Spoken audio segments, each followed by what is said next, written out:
All right, you can be seated. Open up to Esther this evening. Continuing on here, looking at people who had significant or meaningful name changes throughout Scripture. We started out with Abram, who was changed to Abraham, Jacob to Israel, Gideon to Jerubbaal, Naomi to Mara, and Daniel, who we looked at last week, his name was changed to Belteshazzar. We could also, and I have made the decision not to, we could also look at Shadrach, Meshach, and Abednego. Their names had been Hananiah, Mishael, and Azariah, but the lessons to be learned are almost exactly the same from Daniel and in the name changes, since they were living together and their names were changed at the same time. But the events that we're going to look at here this evening in Esther are immediately on the heels of the events that are recorded in Daniel. Esther is located before Psalms and before Job in our canon of Scripture, but if it were in chronological order, Esther would be at the end of the Old Testament, almost at the end, but not quite.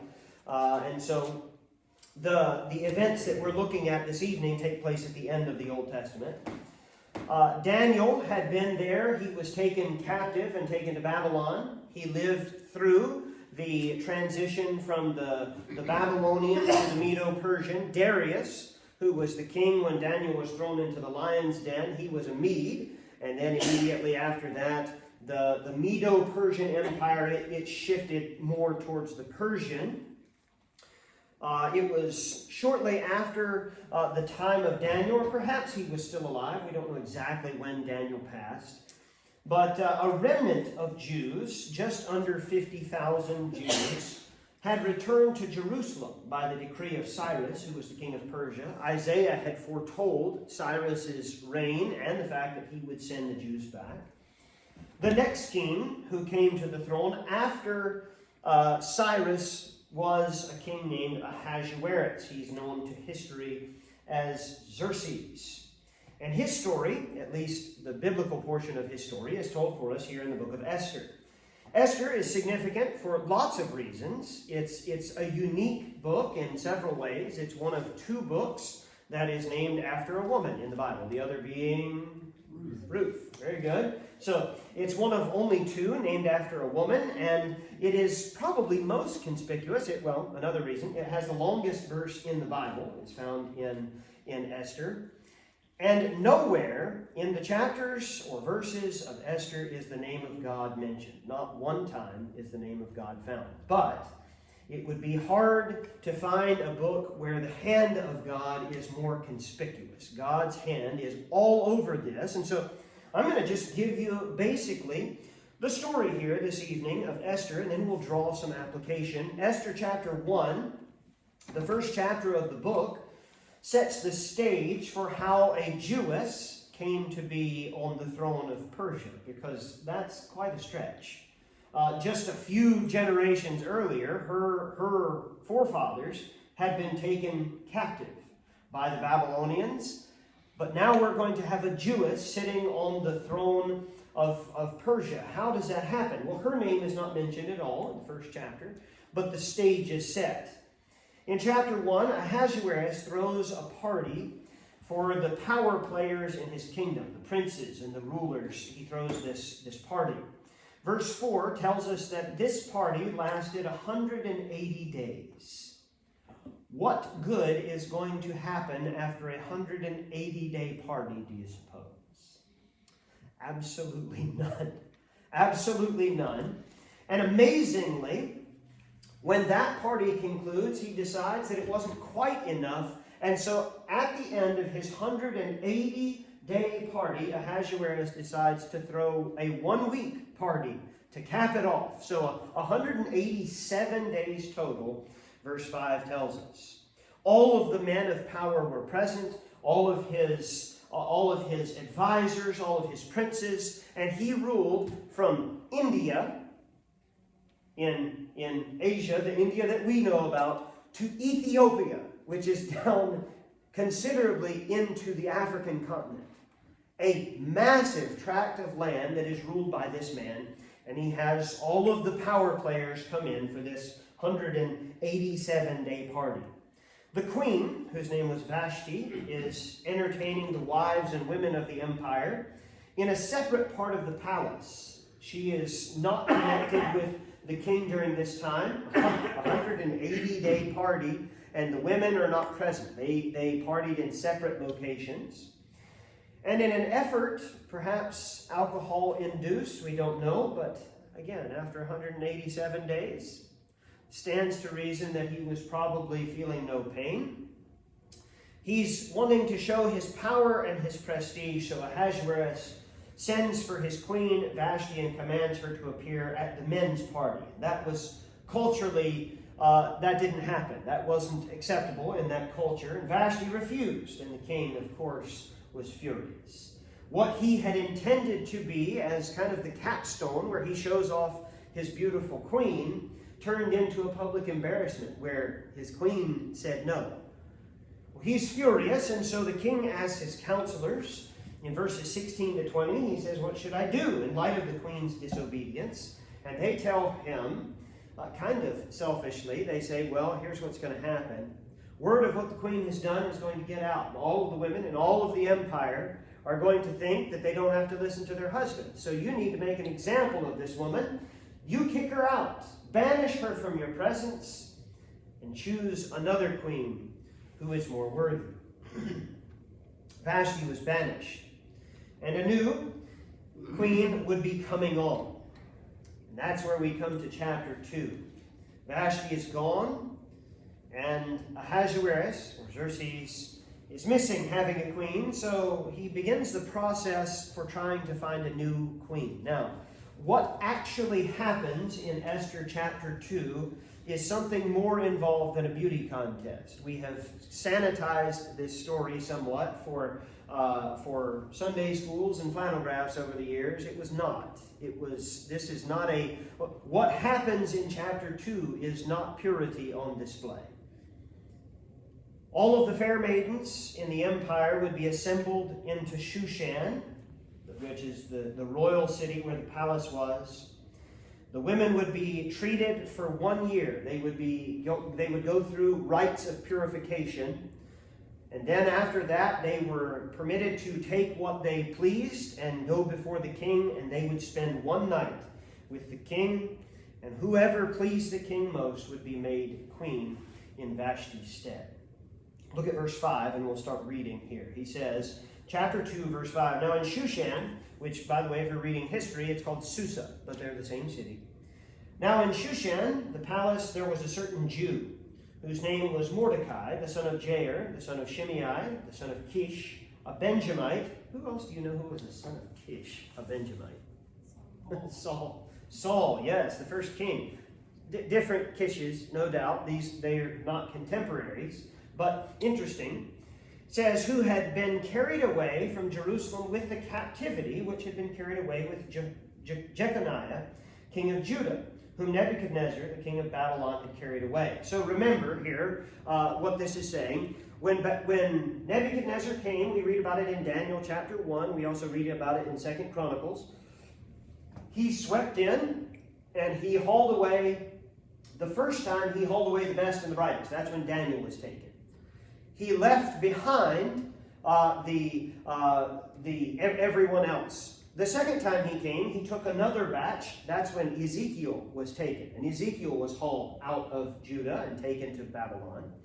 And he left at that time. That was when he destroyed the temple and when he laid waste to Jerusalem. He left a remnant. There were a few, the sick, the infirmed, and the prophet Jeremiah. All stayed there in that area. So there were multiple waves of captivity.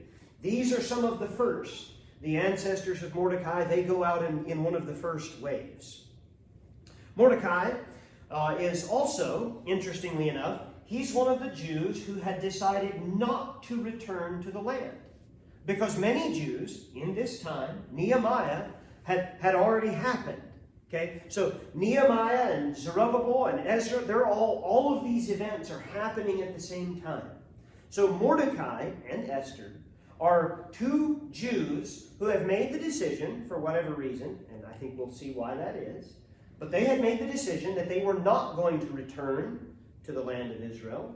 Rather, they were going to remain in the city of Shushan. They're the capital of the Persian Empire.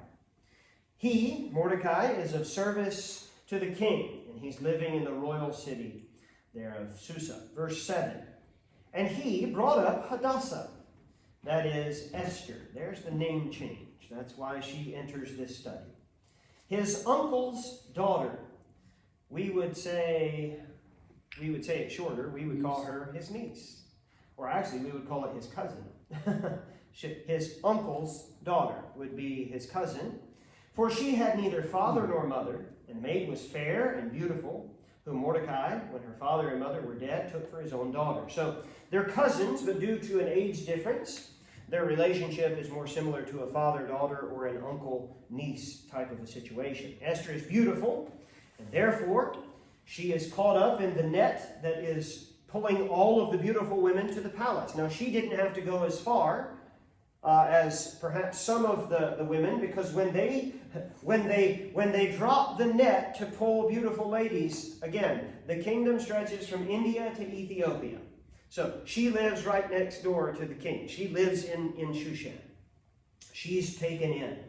She's taken to the palace, and she's placed in the care of the king's chamberlain. Verse 10 says, Esther had not showed her people, nor her kindred, for Mordecai had charged her that she should not show it. So we know that as Esther goes into the palace, she's not identifying herself as Hadassah.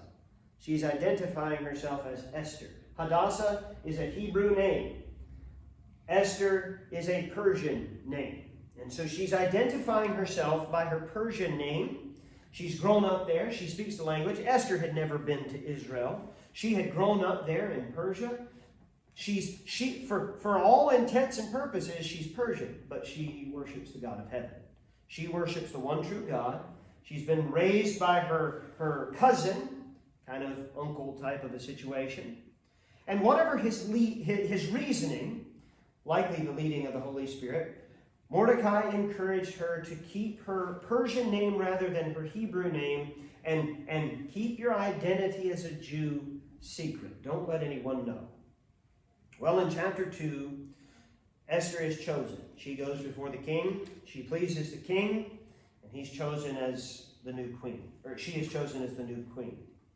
It also, in chapter 2, records a plot by two of the king's chamberlains to assassinate him.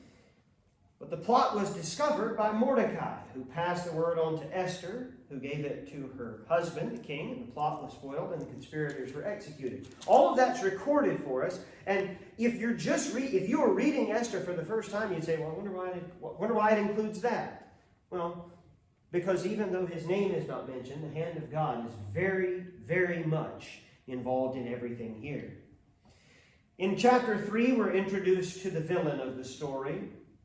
It says, after these things, verse 1, did King Ahasuerus promote Haman, the son of Hammedatha, the Agagite, and advanced him and set his seat above all the princes that were with him.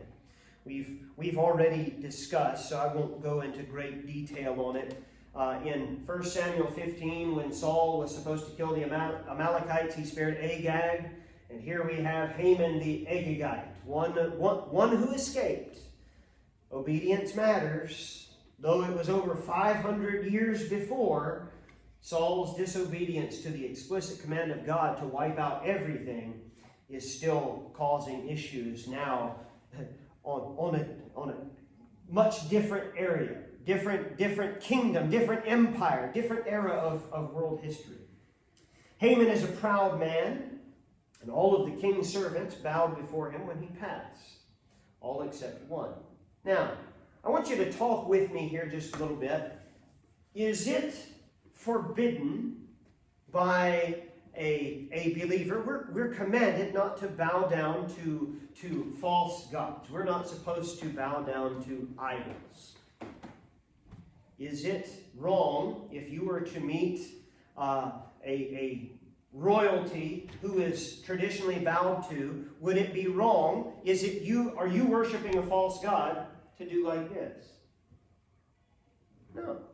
No, culturally, you go to some cultures, if you go to Vietnam, they bow a lot. If you go to China, they bow. It's a cultural thing. It was a cultural thing here. So why did Mordecai not bow to Haman?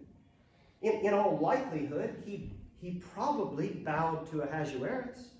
He probably, when he entered the presence of the king, everyone did. If you liked your head to stay attached, you would bow to the king.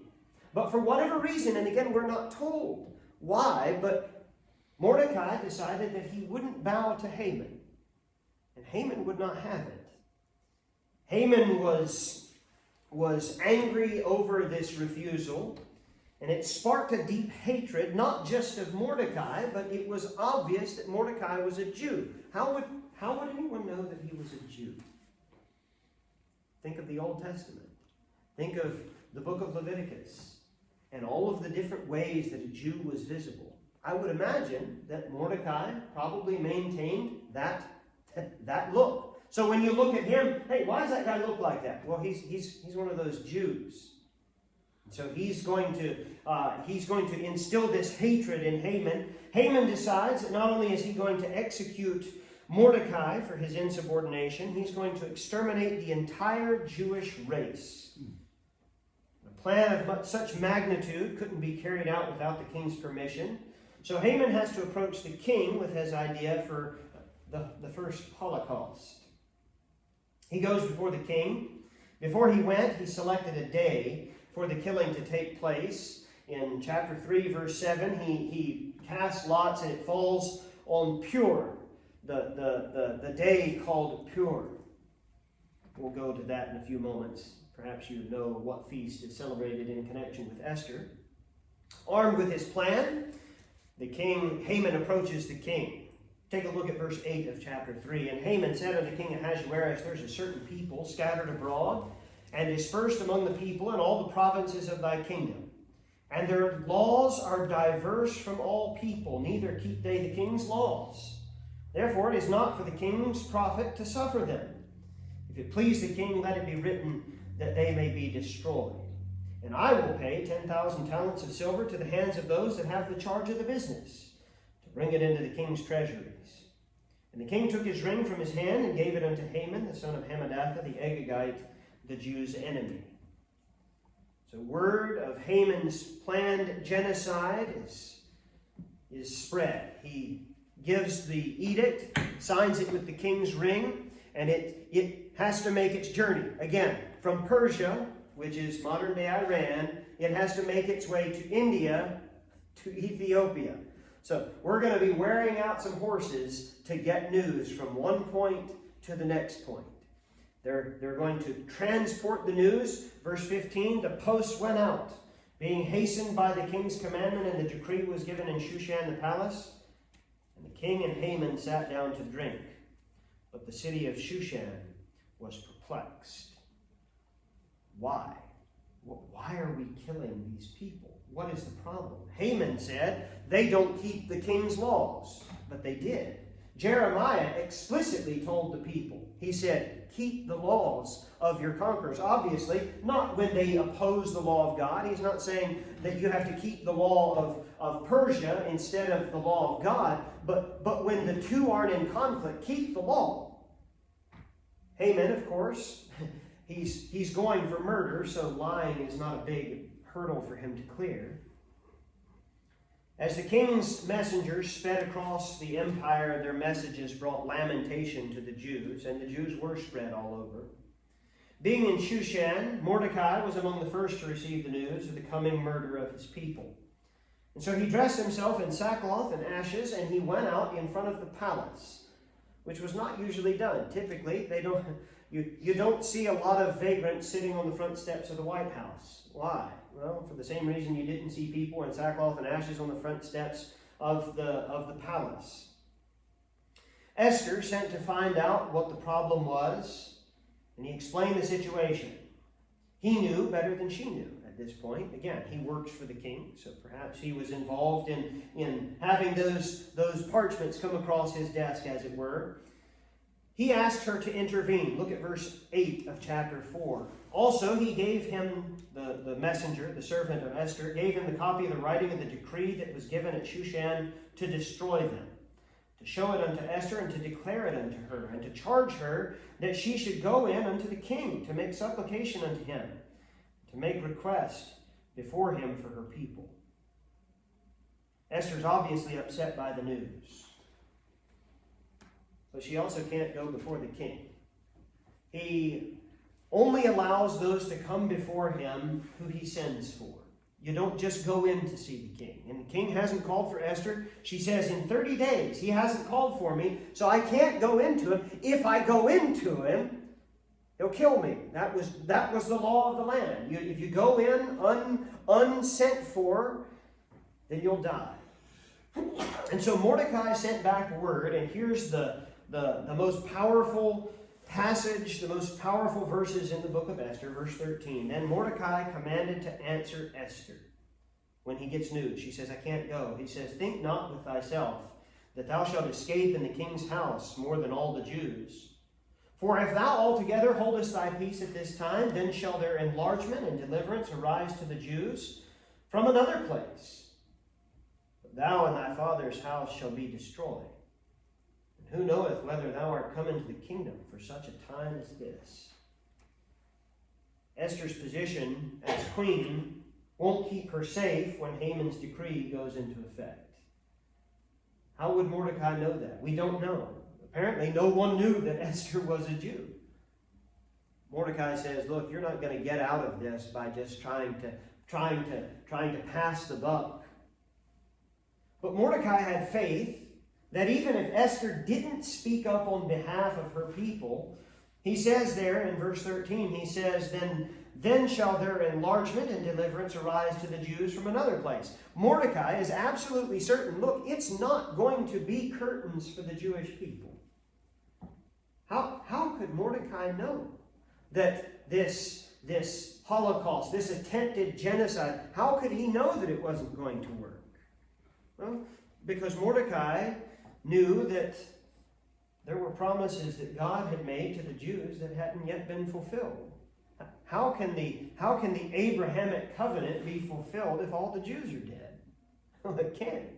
So he says, look, you can speak up. You're not going to be safe where you are. You can speak up. And if you don't speak up, then God will save his people by another way. But what if God put you here in this place at this time? What if God's hand is in this?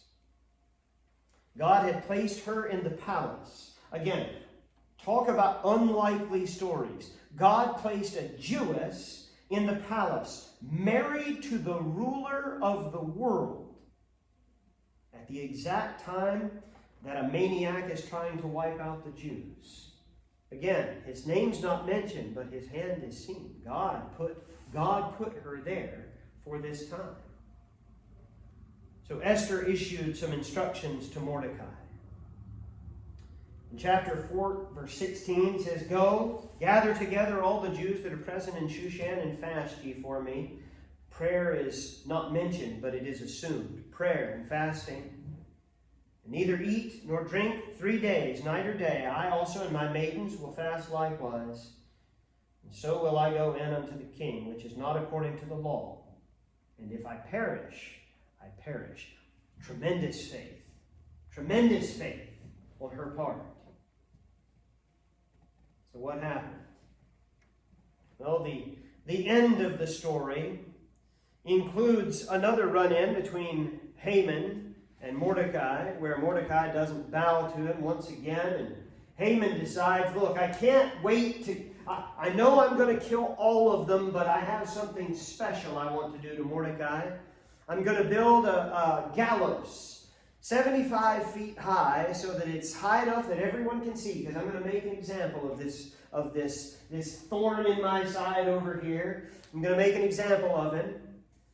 And so he builds the gallows, and he goes before the king to find out if he can kill Mordecai. He's getting permission to have this man put to death, and the king had spent a sleepless night.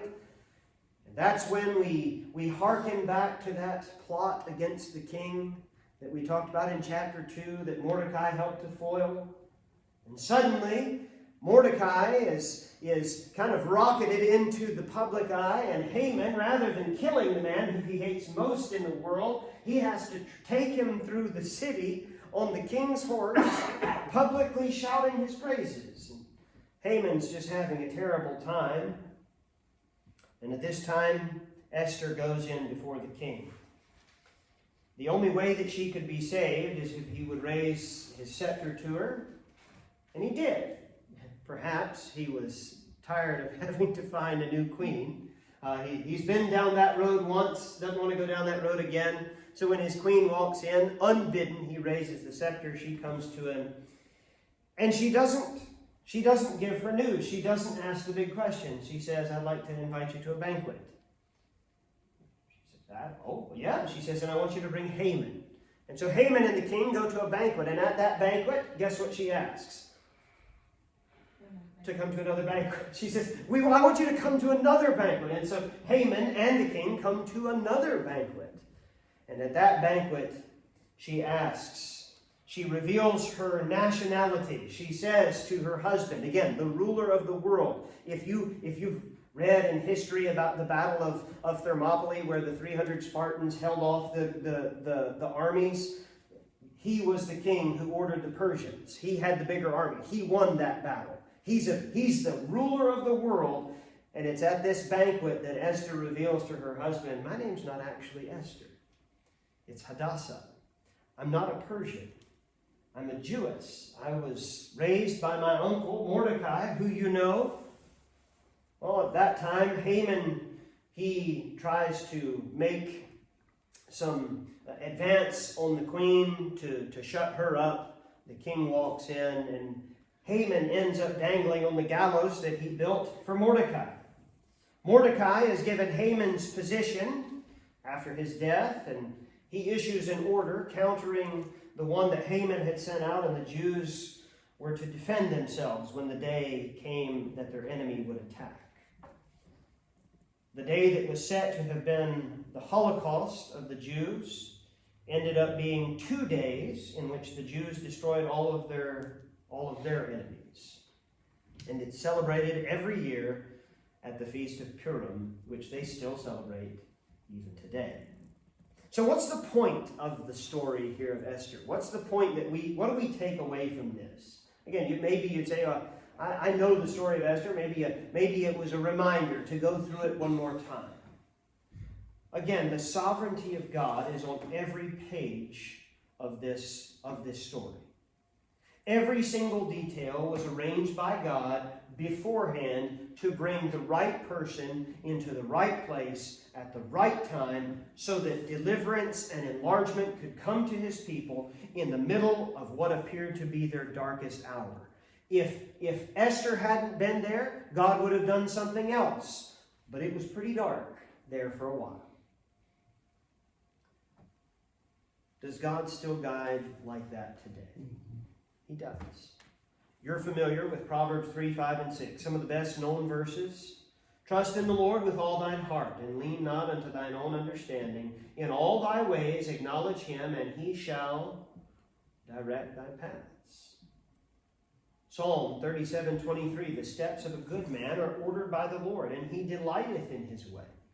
He goes on to say, though he fall, he shall not be utterly cast down, for the Lord upholdeth him with his hand.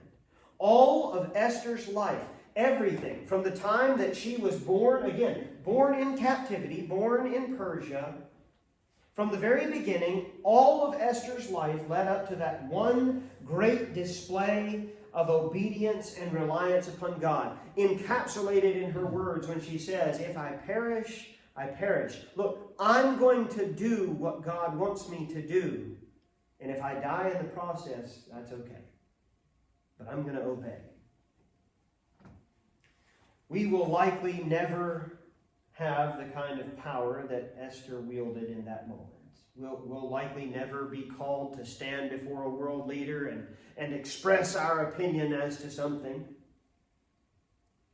But there will be many times throughout our lives where we would do well to ask the question that Mordecai asked there in his statement to Esther when he said, who knoweth whether thou art come to, now he said the palace, but let's just put a blank. Who knoweth whether thou art come to blank for such a time as this? And that blank is going to be filled in differently for each of us. That blank could be filled in. Perhaps the Lord brought you to this coffee shop, this gas station, this feed store, this whatever it is, for such a time as this. There are no accidents. There are no coincidences with God. We come in contact with different people throughout our lives. God worked for a long time to bring Esther to this point. And God is working to bring you to the points that he brings you to. And you would do well to, as did Esther, to obey the leading. God places us in unique situations with the expectation that we will be yielded to his leading and do whatever he commands us to. So my question and my application here from Esther, are you dependent upon God's sovereignty in your life? And are you obedient to his direction wherever you find yourself? You're going to be somewhere before this Sunday, you're going to be somewhere.